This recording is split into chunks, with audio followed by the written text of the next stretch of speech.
പ്രിയപ്പെട്ട വിദ്യാർത്ഥി സുഹൃത്തുക്കളെ, നമ്മൾ കഴിഞ്ഞ വീഡിയോയിൽ ഇൻഡെക്സ് നമ്പറിൻ്റെ മെഷേഴ്സ്, ക്യാരക്ടറിസ്റ്റിക്സ്, യൂസസ്, ടെസ്റ്റ് ഇതൊക്കെ നമ്മൾ വളരെ കൃത്യമായിട്ട് പറഞ്ഞു. ഈ വീഡിയോയിൽ നമ്മൾ പറയാൻ പോകുന്നത് ഇതിൻ്റെ സെക്കൻഡ് പാർട്ടായിട്ടുള്ള base shifting, splicing, wholesale price index, consumer price index എന്നിവയൊക്കെയാണ്. ക്യാബിജ് ടോക്സിൻ്റെ പുതിയ വീഡിയോയിലേക്ക് സ്വാഗതം. ഇതുവരെ എൻ്റെ ചാനൽ സബ്സ്ക്രൈബ് ചെയ്യാത്തവർ സബ്സ്ക്രൈബ് ചെയ്യുമല്ലോ. നമുക്ക് കണ്ടന്റിലേക്ക് പോയി നോക്കാം. ആദ്യം ബേസ് ഷിഫ്റ്റിംഗ്. നമ്മൾ ആദ്യമുള്ളൊരു ബേസ് എന്ത് ചെയ്യാണ്, മറ്റൊരു ബേസിലേക്ക് ഷിഫ്റ്റ് ചെയ്യണം. Changing the base of an index from one period to another without recomparing the entire series എന്ന് പറഞ്ഞു കഴിഞ്ഞാൽ നമ്മളൊരു ബേസ് ഉണ്ട്. ഒരു ബേസിന്റെ അടിസ്ഥാനത്തിലാണ് നമ്മൾ ഇൻഡെക്സ് നമ്പർ കാൽക്കുലേറ്റ് ചെയ്തത്. ആ ബേസിനെ അപേക്ഷിച്ചിട്ട് അടുത്ത കാലഘട്ടത്തിൽ വന്ന മാറ്റമാണ് നമ്മൾ മെഷർ ചെയ്യുന്നത്. അപ്പോൾ നമ്മൾ മുൻകൂട്ടി ഒരു ബേസ് ഉണ്ട്. ആ ബേസ് ഒരു 95 നമ്മളൊരു ബേസ് എടുത്തു കഴിഞ്ഞാൽ എന്നിട്ടാണ് നമ്മളൊരു ഇൻഡെക്സ് നമ്പർ കാൽക്കുലേറ്റ് ചെയ്യുന്നത്. അത് 2000 വെച്ചിട്ട് നമ്മൾ എന്ത് ചെയ്യുക, ബേസ് ഷിഫ്റ്റ് ചെയ്തുകൊണ്ട് നമ്മൾ കാൽക്കുലേറ്റ് ചെയ്യുന്നതിന് ബേസ് ഷിഫ്റ്റിംഗ് എന്ന് നമ്മൾ പറയുന്നത്. ഇവിടെ index number based on new base, പുതിയൊരു ബേസിലേക്ക് മാറ്റാണ്. അപ്പോൾ current year old index number, current ഇയറിൽ മുൻപുണ്ടായിരുന്ന index number divided by new base years old index number. നമ്മൾ 95 വെച്ചിട്ട് നമ്മൾ 2000 കാൽക്കുലേറ്റ് ചെയ്യുമ്പം 97 ഇൻഡെക്സ് നമ്പറാണ് നമ്മൾ കാൽക്കുലേറ്റ് ചെയ്യുന്നതെങ്കിൽ 97 ആദ്യം ഒരു ഇൻഡെക്സ് നമ്പർ ഉണ്ടാവും കറന്റ് ഇയറിൽ ഉണ്ടാകുന്ന, അതേ divide by new base year old index 2000 ആദ്യമുള്ള ഇൻഡെക്സ് നമ്പർ കൊണ്ട് ഡിവൈഡ് ചെയ്തുകൊണ്ട് 100 കൊണ്ട് അത് മൾട്ടിപ്പിൾ ചെയ്യും. ഇവിടെ 2000 ആണ് ആദ്യത്തെ ബേസ് ഇയർ, 2003 പുതിയ ബേസ് ഇയർ ആയിട്ടാണ് നമ്മൾ ചെയ്യുന്നത്. അപ്പോൾ നമ്മളോട് അതിൻ്റെ 2000 മുതൽ 2005 വരെയുള്ള ഓരോ ഇൻഡെക്സും ഇവിടെ തന്നിട്ടുണ്ട്.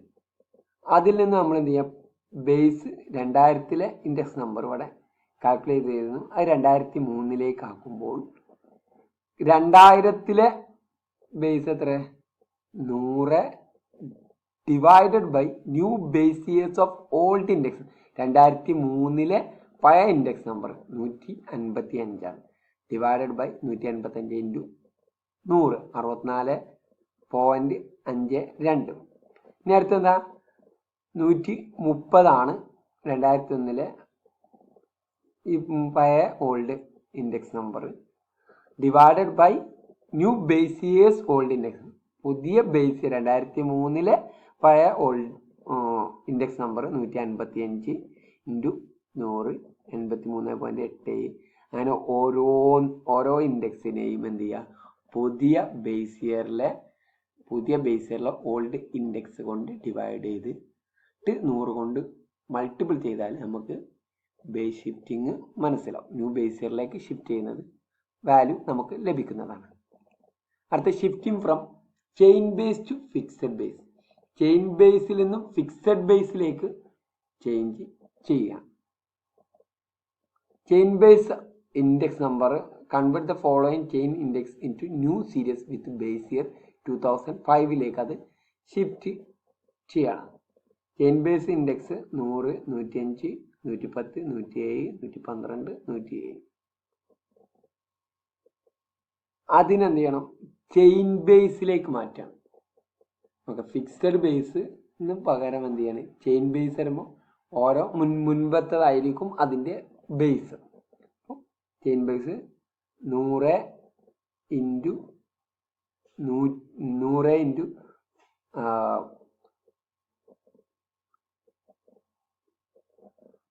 ഇത് കാണാനുള്ള equation current year chain base index into previous year fixed base index divided by 100. Okay, അപ്പോൾ നമ്മൾ ഇവിടെ ചെയ്യുന്നത് ഫസ്റ്റിൽ 2005 ചെയിൻ ബേസ് ആയിരുന്നു, അത് ഫിക്സഡ് ബേസിലേക്ക് മാറ്റാണ്.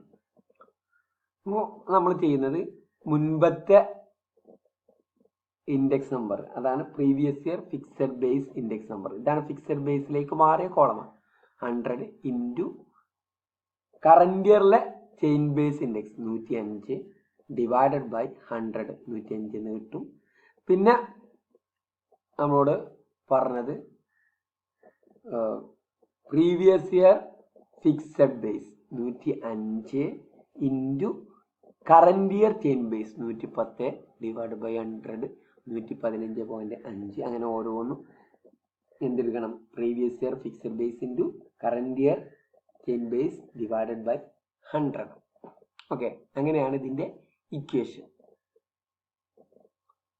ഇനി നമുക്ക് shifting from fixed base to chain base. Fixed base ആയിരുന്നു ഇതുവരെ ഉണ്ടായിരുന്നത്, അതിന് ചെയിൻ ബേസിലേക്ക് എങ്ങനെ ഷിഫ്റ്റ് ചെയ്യാം? Fixed base index of current ഇയറിലെ fixed base divide by fixed base index of previous year into 100. അപ്പോൾ fixed base 100, fixed base index of current year 100 divide by fixed base of previous year. ഇവിടെ previous ഇയറിൽ ഫസ്റ്റത്തേന് previous ഇയറിലെ 100 divide by 100 into 100 തന്നെയാണ്. അടുത്ത fixed base current year 105 fixed base index of previous year divided by 100 into 100, 105 എന്ന് കിട്ടി. അടുത്തത് ചെയ്യാം കറന്റ് ഇയറിലെ fixed base 115 divide by 105, previous ഇയറിൽ 105 ഇൻറ്റു 100. അപ്പോൾ എന്ത് ചെയ്യണം? ഒരു കറന്റ് ഇയർത്ത് ചെയിൻ ബേസിലേക്ക് മാറ്റാൻ കറന്റ് ഇയറിലെ ഫിക്സഡ് ബേസും ഇന്ന് എന്ത് ചെയ്യാം? അതിന് മുൻപത്തെ വർഷത്തെ ഫിക്സഡ് ബേസ് കൊണ്ട് ഹരിച്ചിട്ട് 100 കൊണ്ട് മൾട്ടിപ്പിൾ ചെയ്യുക. അങ്ങനെയാണ് ഫിക്സഡ് ബേസ് ആയിട്ടുള്ളതിനെ ചെയിൻ ബേസ് ആയിട്ട് ഷിഫ്റ്റ് ചെയ്യാറുള്ളത്. ഓക്കെ, അങ്ങനെ ഓരോന്നിൻ്റെതും കാണുക. Splicing of index numbers mean combining 2 or more series of overlapping index number to obtain single index number on common base. ഒരു ഓവർലാപ്പിംഗ് ആയിട്ടുള്ള ഒരു വർഷത്തിൽ തന്നെ 2 ഇൻഡെക്സ് നമ്പറിലെ 2 സീരീസ് കിട്ടും. അതിലൊരു വർഷം ഓവർലാപ്പിംഗ് ആണ്. ആ ഇൻഡെക്സിന് അപ്പോൾ 2 ബേസിലാണുള്ളത്. അതെന്ത് ചെയ്യുക? കോമൺ ബേസിലേക്ക് മാറ്റിക്കൊണ്ട് നമ്മൾ ചെയ്യുന്നതിനെയാണ് സ്പ്ലൈസിംഗ് എന്ന് പറയുക. സ്പ്ലൈസിംഗ് 2 തരമുണ്ട്. Splicing of new index numbers to old index number. ഒന്ന് എന്ത് ചെയ്യുക? പുതിയ ഇൻഡെക്സ് നമ്പറിലേക്ക് ഓൾഡ് ഇൻഡെക്സ്, അല്ലെങ്കിൽ ഓൾഡ് ഇൻഡെക്സിലേക്ക് പുതിയ index number. Splicing of index numbers can be done only if the index number constructed with the same item. Same item വേണം, അതുപോലെ ഓവർലാപ്പിംഗ് ഇയറും വേണം. സ്പ്ലൈസിംഗ് കാണാനുള്ള ഇക്വേഷൻ എന്ന് പറയുന്നത് index number of the year intervening. 2 overlapping ഇയറിലെ index number divided by 100 into index number of number to be splice ചെയ്യുന്ന index number. അപ്പോൾ നമ്മൾ ഒരു എക്സാമ്പിളിലേക്ക് പോയി നോക്കാം. ഇവിടെ ഇന്റർവെയിനിങ് ഇയറിലെ ഇൻഡെക്സ് നമ്പർ 200 ആണ്. സ്പ്ലൈസ് ചെയ്യുന്നതിൽ 2001 100, 2002 120, 2003 140. ഇവിടെ എന്ത് ചെയ്യുന്നത്? ഫോർവേഡ് സ്പ്ലൈസിംഗ് ആണ് ചെയ്യുന്നത്. ഓക്കെ, ഫോർവേഡ് സ്പ്ലൈസിംഗ് ചെയ്യുമ്പോൾ ഇവിടെ index B splice to A. ഈ ബി എന്ത് ചെയ്യാണ്? ഇതിലേക്ക് സ്പ്ലൈസ് ചെയ്യാണ്. അങ്ങനെ ചെയ്യുമ്പോൾ 200 divide by 100 into 100, 200 divided by 100 into 100 200. അടുത്തത് ഇന്റർവൈനിങ് ചെയ്യുന്നത് എത്ര? 200 ഡിവൈഡഡ് ബൈ 100 ഇൻറ്റു 120. സ്പ്ലൈസ് ചെയ്യുന്നതിൽ 120 200. അങ്ങനെ ഓരോ വർഷത്തേതും കാണുകയാണ് ചെയ്യുന്നത്. ബാക്ക്വേർഡ് സ്പ്ലൈസിംഗിന്റെ equation 100 divide by index number of the year intervening. Intervening ചെയ്യുന്നതിലെ index number into index number to be adjust ചെയ്യുന്നതിലെ ഇൻഡെക്സ് നമ്പർ. ഓക്കെ, ഇങ്ങനെയാണ് നമ്മൾ സ്പ്ലൈസിംഗ് ചെയ്യാറുള്ളത്. ഡിഫ്ലാറ്റിംഗ് ഉണ്ട്. By deflating we mean making allowance for the effect of changing price level. Price ലെവലിന്റെ effect എങ്ങനെയാണ് ഒരു ഇതിൽ വരുന്നത് എന്ന് ഇതിനാണ് നമ്മൾ ഡിഫ്ലാറ്റിംഗ് ചെയ്യുന്നത്. A rising price level means reduction in the purchasing power of money. Price കൂടിക്കഴിഞ്ഞാൽ പർച്ചേസിംഗ് പവർ കുറയും. ഉദാഹരണത്തിന് ഇപ്പോൾ ഒരാൾക്ക് 1000 രൂപ ഇൻകം കിട്ടുന്നുണ്ട്, പ്രൈസ് ലെവൽ ഇപ്പോൾ നല്ല സാധനങ്ങൾക്കൊക്കെ പ്രൈസ് കൂടിയിട്ടുണ്ട്, അതെന്ത് ചെയ്യും, അയാളുടെ റിയൽ വേജ് കുറക്കും. ഇപ്പോൾ real wage is equal to money wage divide by price index into 100. This a deflate. Real wage index equal to real wage of current year divide by real wage of base year, base ഇയറിലെ real wage into 100. അപ്പോൾ purchasing power price കൂടുന്നതിനനുസരിച്ച് കുറയും, അപ്പോൾ real wage കുറയും എന്നാണ് അതിൻ്റെ അർത്ഥം. Wholesale price index. The wholesale price index number indicates the general condition of the national economy. National economy-യുടെ general condition ആണ് അത് ഇൻഡിക്കേറ്റ് ചെയ്യുന്നത്. They measure the change in price of product produced by different sectors of an economy. ഒരു എക്കോണമിയിലെ different സെക്ടേഴ്സിലെ produce ചെയ്യുന്ന പ്രൊഡക്റ്റിൻ്റെ പ്രൈസിലുള്ള മാറ്റം. The wholesale price of major item manufactured or produced are included in the construction of this index number. Wholesale price of major item, manufacture ചെയ്യുന്ന major ഐറ്റംസിന്റെ wholesale price ആണ് ഇതിൽ, അല്ലെങ്കിൽ produce ചെയ്യുന്നതിനാണ് ഇതിൽ ഇൻക്ലൂഡ് ചെയ്യുന്നത്. Wholesale price index represent the price of goods at wholesale stage. Wholesale സ്റ്റേജിലെ price ആണ് ഇവിടെ റെപ്രസെന്റ് ചെയ്യുന്നത്. Goods that are sold in ബൾക്കായിട്ട് അല്ലെങ്കിൽ traded between organisation instead of consumer. കൺസ്യൂമറിലേക്കുള്ളതല്ല, ഓർഗനൈസേഷൻ തമ്മിലുള്ള ട്രേഡിന്റെ സമയത്ത് ഉള്ള പ്രൈസ് ആണ് ഇവിടെ എടുക്കും ബൾക്കായിട്ട്. Wholesale price index is used as a measure of inflation in some economy. ചില എക്കോണമിയിലെ inflation measurement. Wholesale price index is the most widely used inflation indicator. ഇന്ത്യയിൽ ഹോൾസെയിൽ പ്രൈസ് ഇൻഡെക്സ് ആണ് മോസ്റ്റ് വൈഡ്ലി യൂസ് ചെയ്യുന്ന in measurement. This is published by the office of economic adviser, ministry of commerce and industry. ഇത് publish ചെയ്യുന്നത് office of economic adviser, ministry of commerce and industry. Consumer price index. Consumer price is a measure of the average change in over time the price of consumer item, goods and service that people buy for day to day living. Day to day ലിവിങ്ങിന് വേണ്ടിയിട്ട് ആളുകൾ വാങ്ങുന്ന ഐറ്റത്തിന്റെ index നമ്പറാണ് consumer price index. It is a comprehensive measure used for estimation of price change in basket of goods and service. Representative of consumption expenditure is called consumer price index.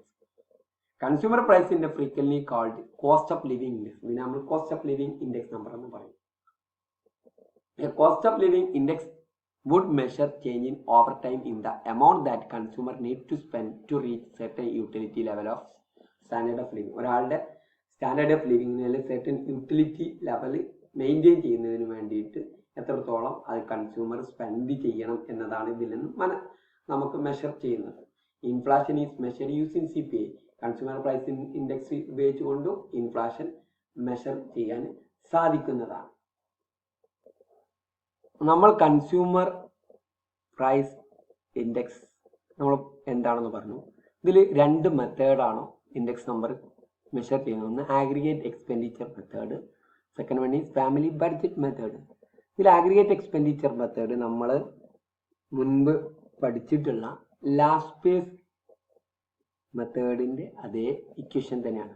Sigma P1 Q0 divide by sigma P0 Q0 into 100 ആണ് consumer price ഇൻഡെക്സിന് use ചെയ്യുന്നത്. Family budget മെത്തേഡിന് consumer price ഇൻഡെക്സിന് sigma PV divided by sigma V. V is equal to P0 into Q0. P is equal to P1 divided by P0 into 100. P is equal to P1 divided by P0 into 100. അപ്പോൾ നമ്മൾ P കാണണം, P1 divided by P0 കാണണം, എന്നിട്ട് അതിനെ 100 കൊണ്ട് ഗുണിക്കണം. അപ്പോൾ നമുക്ക് P കിട്ടും. പിന്നെ V കാണണം, V കാണാൻ P0 into Q0. ഓക്കെ, അങ്ങനെ കണ്ടിട്ട് P ഇൻറ്റു V കാണാം, എന്നിട്ട് അതിൻ്റെ ടോട്ടൽ എടുക്കുക, അതുപോലെ വിയുടെ ടോട്ടൽ എടുക്കുക. ഓക്കെ, എന്നിട്ട് നമ്മൾ ഇക്വേഷനിൽ കൊടുക്കുക sigma PV divided by sigma V. ഇങ്ങനെയാണ് നമ്മളത് മെഷർ ചെയ്യുക. ഈ ഹോൾസെയിൽ പ്രൈസ് ഇൻഡെക്സും കൺസ്യൂമർ പ്രൈസ് ഇൻഡെക്സും തമ്മിലുള്ള ഡിഫറൻസ് ആണ് പറയുന്നത്. Wholesale price index changing price level in country as a whole. Country മൊത്തമായിട്ടാണ് എടുത്തിട്ടാണ് പറയാറുള്ളത് ഏത് ഹോൾസെയിൽ. എന്നാൽ കൺസ്യൂമർ പ്രൈസ് ഇൻഡെക്സിൽ cost of living index measure ചെയ്യുക living particular class of people at a particular place, അങ്ങനെയാണ് എടുക്കുക. ഇതിന് നമ്മൾ എടുക്കാറുള്ളത് retail price of the commodity, retail price ആണ് എടുക്കാറുള്ളത്. ഹോൾസെയിൽ പ്രൈസ് ഇൻഡെക്സും കൺസ്യൂമർ പ്രൈസ് ഇൻഡെക്സും രണ്ടും ഡിഫറെൻ്റ് ആണ്. എന്തുകൊണ്ടാണെന്ന് വെച്ചാൽ there is a lag between the movement of wholesale price and the retail price. Retail പ്രൈസും ഹോൾസെയിൽ പ്രൈസും ഉള്ള മൂവ്മെന്റിലെ ലാഗ് ആണ് അതിന്റെ വ്യത്യാസം കാണിക്കുന്നത്. The retail price required for the construction of consumer price index number increased much faster than the wholesale price. Retail price and then required for the construction of consumer price index number increased much faster than the wholesale price. There might be erratic change in the consumer price index number unlike the wholesale price index number. Next is the method of constructing index number in generally same for wholesale price and cost of living. രണ്ടിന്റെ method same ആണ്. The wholesale price index number is based on different weighting system and the selection of commodities also different as compared to cost of living index number. Wholesale പ്രൈസിൽ measure ചെയ്യുന്ന method same ആണെങ്കിലും നമ്മൾ എടുക്കുന്ന waiting system അതേപോലെ commodity select ചെയ്യുന്നതും അത് വ്യത്യാസം ഉണ്ട്. ഏതിനെ അപേക്ഷിച്ച് കോസ്റ്റ് ഓഫ് ലിവിങ് ഇൻഡെക്സ് നമ്പറിനെ അപേക്ഷിച്ച്. Limitation or demerits of index number. Since index number generally based on a സാമ്പിളിന്റെ ബേസിലാണ്, അതുകൊണ്ട് തന്നെ it is not possible to take into account each and every item in the construction of the index. അതുകൊണ്ട് എല്ലാ ഐറ്റവും എടുക്കുന്നുണ്ട് എന്ന് നമുക്ക് പറയാൻ കഴിയില്ല. At each stage of construction of index number, starting from selection of commodity to the choice of formula, there is a chance of the error being introduced. അതുപോലെ തന്നെ starting from selection of commodity ഇതിൽ തന്നെ അതിൽ error വരാനുള്ള chance ഉണ്ട്. ഏതാണ് choice എന്നുള്ളത്. Index number are also special type of average. It is A special type of in the various average like mean, medium, geometry mean there relative limitation. അതിലൊക്കെ ഉള്ള limitation ഉണ്ട്. There use may also introduce same error. അതുകൊണ്ട് തന്നെ അതിൻ്റെ use ഇവിടെ ചില ഇററിന് സാധ്യത, ഈ മീഡിയത്തിലുള്ള അതേ ഇറർ ഇവിടെയും സംഭവിക്കാനുള്ള സാധ്യതയുണ്ട്. None of the formula for the construction of index number is exact and contain the so called formula error. ചില ഫോർമുല ഇററുകൾ ഉണ്ടാവും. നമ്മൾ പറഞ്ഞിട്ടുണ്ട് ലാസ്റ്റ് പേസിന് അപ്വാർഡ് ബയേഴ്സ് ആണെങ്കിൽ പാസ്റ്റേഴ്സിന് ഡൗൺവാർഡ് ബയേഴ്സ് ഉണ്ടാവും. ഓക്കെ, ലാസ്റ്റ് പേസിനുള്ള ബയാസ് എന്ന് പറയുന്നത് അതിലെടുക്കുന്നത് എന്താണ്, ബേസ് ഇയർ ക്വാണ്ടിറ്റി ആണ്. എന്നാൽ കറന്റ് ഇയറിലേക്ക് ക്വാണ്ടിറ്റി കുറയും പ്രൈസ് കൂടുന്നതിനനുസരിച്ച്. അതുകൊണ്ട് തന്നെ അപ്വാർഡ് ബയേഴ്സിന് നേരെ ഓപ്പോസിറ്റ് ഇവിടെയും പാസ്റ്റേഴ്സിലും സംഭവിക്കും. And index number is used to measure change particular purpose only. ഒരു പർട്ടിക്കുലർ പർപ്പസിൽ മാത്രമേ ഇത് യൂസ് ചെയ്യുള്ളൂ. അതുകൊണ്ട് തന്നെ it's misused for the other purpose would lead to unreliable conclusion. ഇതിന്റെ മിസ്യൂസ് മറ്റു പർപ്പസിൽ ഉപയോഗിക്കുമ്പോൾ അതിനൊരു അൺറിലയബിൾ ആയിട്ടുള്ള കൺക്ലൂഷൻ ഉണ്ടാകും. ഇനി അടുത്ത് സ്റ്റോക്ക് മാർക്കറ്റ് ഇൻഡെക്സ് ആണ്. നമ്മൾ കേട്ടിട്ടുണ്ടാവും stock market. Stock market index is a measure of relative value of a group of stock in numerical terms. Group of സ്റ്റോക്കിന്റെ റിലേറ്റീവ് വാല്യൂവിൽ ഉണ്ടാവുന്ന മാറ്റം അത് നമ്മൾ ന്യൂമറിക്കൽ ടേംസിലാണ് പറയാനുള്ളത്. As a stock within index change value. Within ഇൻഡെക്സിൽ value change ചെയ്യും. The index values change. An index is used to give information about price movement of product in the financial commodities or any other market. ഇവിടെ നമ്മൾ എന്ത് information ഇതിലൂടെ, price movement of product, ഒരു പ്രൊഡക്റ്റിന്റെ price movement ഇവിടെ financial market, commodity market, അതുപോലുള്ള മറ്റു market. Financial index are constructed to measure price movement of stock, bond, T bills and the other form of investment. Investment നടത്തുന്ന മറ്റു പല ഫോമുകളുണ്ട്, സ്റ്റോക്ക്, ബോണ്ട്, ടി ബിൽസ്. ഇതിലുള്ള പ്രൈസ് മൂവ്മെന്റ് ആണ് നമ്മളിവിടെ മെഷർ ചെയ്യാം. Stock market index are mean to capture overall behaviour of equity market. ഇതിൽ നമുക്ക് എന്ത് ക്യാപ്ചർ ചെയ്യാൻ പറ്റും, ഓവറോൾ ബിഹേവിയർ ഓഫ് ഇക്വിറ്റി മാർക്കറ്റിലെ ഓവറോൾ ബിഹേവിയർ ഇതിലൂടെ മെഷർ ചെയ്യാം. ഇതിലെ ഇൻഡെക്സ് പ്രൈസിൽ എത്ര മാറ്റങ്ങൾ വരുന്നുണ്ട്, സ്റ്റോക്കിന്റെ പ്രൈസിൽ മാറ്റങ്ങൾ വരുന്നുണ്ട് എന്ന് ഇതിൽ നമുക്ക് മനസ്സിലാകും എന്നാണ്. Index is calculated reference of base period and the base index value. Base പീരിയഡിനെയും ബേസ് ഇൻഡെക്സിനെയും A stock market index is a number that measures relative value of a group of stock. ഒരു ഗ്രൂപ്പ് ഓഫ് സ്റ്റോക്കിന്റെ relative value ആണ് ഇവിടെ measure ചെയ്യുന്നത്. as a stock in this group change value, the index also change value. ഗ്രൂപ്പിന്റെ stock change value സ്റ്റോക്കിന്റെ value ചെയ്യുന്നു, അതുപോലെ തന്നെ ഇൻഡെക്സും also change value index. BSI Sensex, ഇത് Bombay stock exchange sensitive index എന്നാണ് ഇതിന്റെ പേര്. BSI Sensex is considers a parameter of Indian capital market. Indian capital മാർക്കറ്റിന്റെ പാരാമീറ്റർ എന്ന് പറയുന്നത് Bombay stock exchange sensitive index ആണ്. If the census goes up, it means that the price of the stock of most of the major companies on the BSE have gone. Indian market capital മാർക്കറ്റിലെ price കൂടി എന്ന് പറയുമ്പോൾ BSEയിലെ കുറെ കമ്പനികളുടെ price കൂടിയിട്ടുണ്ട്. If the census goes down എന്ന് പറഞ്ഞു കഴിഞ്ഞാൽ BSEയിലെ ചില കമ്മോഡിറ്റി സ്റ്റോക്കിന്റെ വില കുറഞ്ഞു എന്നാണ്. BSI Sensex first compared in 1986, first 1986 was calculated market capitalization weighted methodology of 30 components of stock representing large, well established and financial sound company across key sectors. The base year of this index was taken 1978. Base value is set up 100. The BSI census currently consists of 30 major Indian companies. ഇന്ത്യയിലെ 30 കമ്പനികൾ അതിൽ ഉൾക്കൊള്ളുന്നുണ്ട്. Axis bank ഉണ്ട്, Bajaj auto limited ഉണ്ട്, Cipla limited ഉണ്ട്, ICICI ഉണ്ട്, Tata steel ഉണ്ട്, Wipro limited, ഇതുപോലുള്ള 30 major കമ്പനികൾ ഇതിൽ ഉൾക്കൊണ്ടിട്ടുണ്ട്. Nifty is a stock index of National Stock Exchange. Nifty was coined for the two words national and nifty. The word 50 is used because the index is 50 actively traded stock from various sectors. ഇവിടെ 50 active trader stock ഇതിൽ നിലവിലുണ്ട്.